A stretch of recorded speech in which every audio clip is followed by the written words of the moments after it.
Assalamualaikum warahmatullahi wabarakatuh. Kita kembali di pertemuan kelima dari mata kuliah Open Source System. Hari ini kita akan melanjutkan kembali materi sebelumnya yang hari ini kita akan membahas mengenai kontribusi dari tim anggota open source. Jadi dari organik open source itu pasti ada anggota-anggotanya yang dimana anggota-anggota ini masing-masing memiliki kontribusi dari software yang dibuat ya. Sebagai contohnya ya komunitas. Ya, komunitas open source di dunia itu sudah sangat banyak ya. Dan secara de facto tidak hanya di bidang teknologi saja, tetapi juga di berbagai industri itu sudah menjadi bagian dari dunia open source ya, dunia open source itu. Nah, karena kita bicara soal komunitas ya, yang pastinya kontribusi itu ada.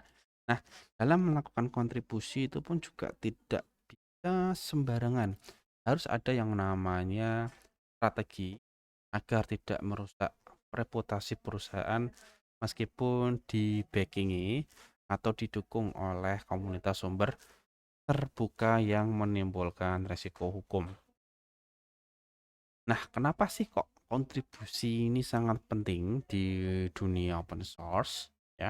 Jadi sistemnya itu bukan kayak closed source ya. Open source itu hidup karena kontribusi. Sedangkan closed source mereka hidup karena dibayar. Ya. Jadi kalau kalian berkontribusi di dunia open source memang kalian belum tentu dibayar. Tetapi kontribusi kalian inilah yang membantu kehidupan dari software yang ada di dunia. Nah, perusahaan-perusahaan besar pun itu pun juga tidak bisa terlepas dari teknologi open source.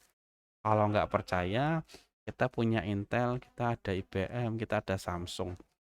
Samsung sendiri hidup sampai sekarang itu juga berkat penjualan smartphone mereka ya.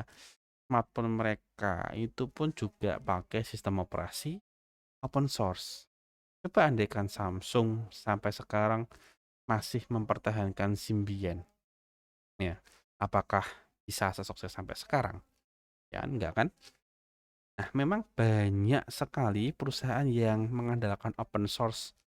Ya, banyak sekali. Kita tidak bisa bilang ABC, ya. Itu banyak sekali yang dia di belakang dibantu oleh open source. Itu banyak.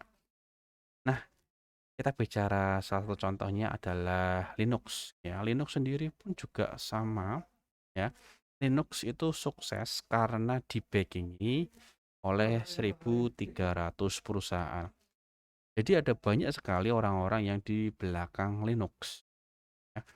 Dari tahun per tahun, pengembangan daripada Linux sendiri dari versi 2 sampai versi 4, ya, meskipun versi 5 itu sudah ada, ya, ini masih versi 4, ini versi 2.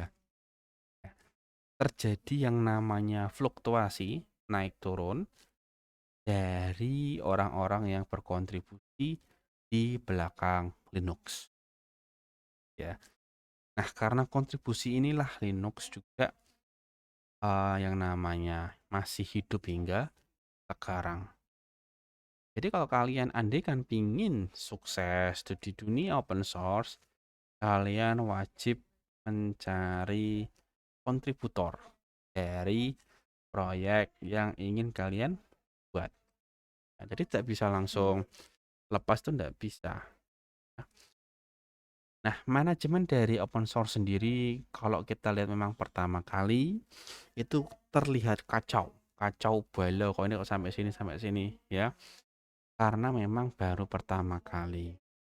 Orang yang benar-benar baru di dunia open source sering bertanya-tanya, kok bisa sih orang luar gak kenal bisa dapat kode, bisa coding bersamaan dan bisa menghasilkan sebuah software yang dipakai jutaan orang, ya. Kan aneh, software dibikin bareng, kenal aja enggak ya, kenal aja enggak, tapi bisa menghasilkan sebuah benda software yang dipakai semua orang.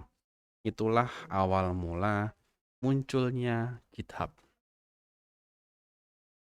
Hampir semua proyek sumber terbuka alias open source memiliki beberapa struktur dan proyek yang terbaik ya. Memiliki struktur terbaik yang pengolahannya juga baik dalam bentuk web project atau dalam dokumentasi yang ada di GitHub. Makanya kalau kalian iseng-iseng buka GitHub, kalian akan melihat yang namanya dokumentasi software. Nah, siapa sih orang-orang di balik komunitas atau proyek daripada open source?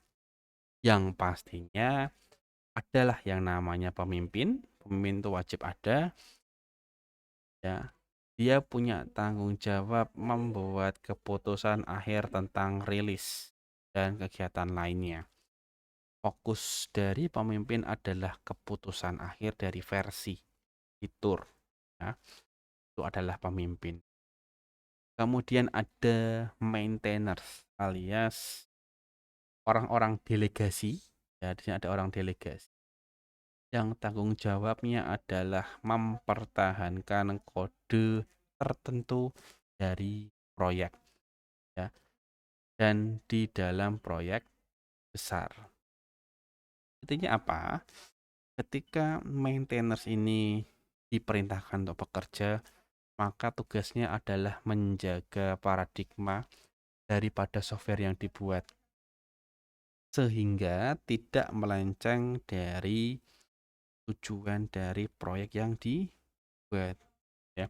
Kan lucu kalau kita bikin kode tiap versinya melenceng dari asal usulnya. Itu tugas maintainers menjaga paradigma dari software. Kemudian ada committer.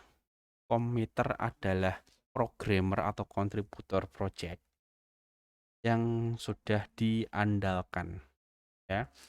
Jadi dia seperti supporter tapi bentuknya coding, coding yang sudah banyak ya. Kalau maintainers itu adalah core-nya atau intinya, maka committer adalah orang-orang setelah maintainers. Kemudian barulah muncul kontributor. Ya, ini levelnya di bawah committer yang dimana kontributor ini adalah orang yang berkontribusi dalam bentuk kode, dokumentasi, artwork, lagu, background, dan lain-lain. Jadi tidak menyentuh kode inti dari software yang dibuat. Kayak ekstra-ekstra saja. Ya, itu adalah kontributor. Dan pastinya pengguna juga adalah komponen yang paling penting dalam dunia open source. Jadi kita tidak bisa membuat software open source tetapi tidak ada yang menggunakan. Ya kan lucu, kamu bikin software gak ada yang pakai, buat apa? Nah, gimana sih cara kerjanya kontribusi di dunia open source?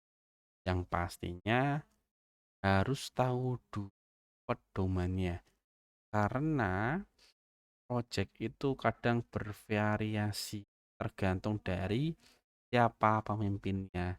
Jika kamu bekerja untuk Ubuntu, maka kamu harus mengikuti paradigma Ubuntu, tidak boleh mengikuti paradigma lainnya, ya. Jadi beda-beda. Kemudian proyek itu sendiri punya yang namanya pedoman, acuan, ya. Informasi tentang codingnya, style codingnya. Jadi coding pun ada gayanya. Kemudian bahasa codingnya pasti ya, ada yang pakai C, C++, Go, dan lain-lain. Kemudian format codingnya itu juga ada ya, nomor bug atau tiket, waktu rilis, dan lain-lain. Jadi kita harus melakukan penyesuaian dari kode yang dituju. Setelah itu barulah melakukan perjanjian kontributor yang ditandatangani. Itu cara kontribusinya ya. Atau kita bisa melakukan patching atau tambalan untuk diposting ke mailing list. Atau misalnya kalau sekiranya membingungkan ya, ini open source itu kan terlalu variabel, terlalu dinamis dan kita tidak bisa bilang A, B, C, D. Tidak bisa di dunia open source. Makanya di dalam GitHub ada sebuah file tertentu namanya contributing atau readme yang dijadikan acuan bagaimana orang lain bisa ikut berkontribusi di projectnya. File ini biasanya ada di GitHub ya. Ini contohnya ya, saya ini contributing. Isinya adalah gimana caranya kamu bisa kontribusi di dunia software ya. Bisa juga dijadikan portfolio ya. Kemudian ada readme juga ya. Di sini dia punya acuan, oh filenya harus bentuknya seperti ini ya. Kalau tidak seperti ini berarti dia tidak boleh. Nah, bagaimana cara partisipasinya? Kalau selain GitHub lah ya, alasan GitHub ya. Kalau ingin bergabung, setiap komunitas punya persyaratannya sendiri. Tidak bisa langsung join, enggak. Mereka masing-masing punya channel atau saluran untuk join. Ya, kalian harus cari tahu dulu di mana channelnya. Kemudian yang dilakukan adalah mengintai proyeknya. Kira-kira cara kerjanya bagaimana, budayanya bagaimana. Barulah ikut berkontribusi. Ya, kalau kita bilang ya hampir mirip dengan magang ya. Kalau kita bicarakan soal komunitas. Kemudian adalah memahami tata kelola, baca dokumentasi, baca formatnya, apakah si project ini punya kekarakteristikan dalam pembuatan softwarenya. Bisa jadi software yang dibuat itu perlu cara khusus untuk ini ya. Nah, kontribusinya sendiri dalam komunitas tersebut bisa dimulai dalam bentuk mencari bug atau glitch atau error yang ada di dalam kode. Nah, komunitas di dunia yang bisa diikuti seperti The Linux Foundation, ada LibreOffice dan GitHub ya, yang benar-benar berkaitan dengan dunia software. Kalau selain itu di Indonesia sendiri ada Linux ya, Linuxnya Indonesia itu ada sendiri juga. Oke, itu saja pemaparan hari ini ya. Tadi saya ucapkan terima kasih, sampai jumpa. Wassalamualaikum warahmatullahi wabarakatuh.